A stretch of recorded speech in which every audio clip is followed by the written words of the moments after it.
Mana shu uslub bilan qarzdorga mashina berishar ekan. Bittasi beradi, shu sistema bilan 100% dan ko'proq qilib, muddat kelib to'lamay qolgan payti ikkinchisi boradi, mashinamni oldi taklif qiladi. Xuddi shu sxema bilan ikkinchisidan oladi. Shuna qilib turib, haligi odamga 5-10 ta mashinani bergandan keyin, qarzga botirib bo'lgandan keyin uyini sottirib olishar ekan.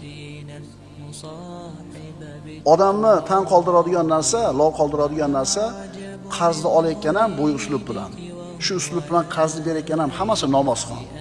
Hammasi birodarlar, hammasini soqoli bor, hammasi namoz o'qiydi.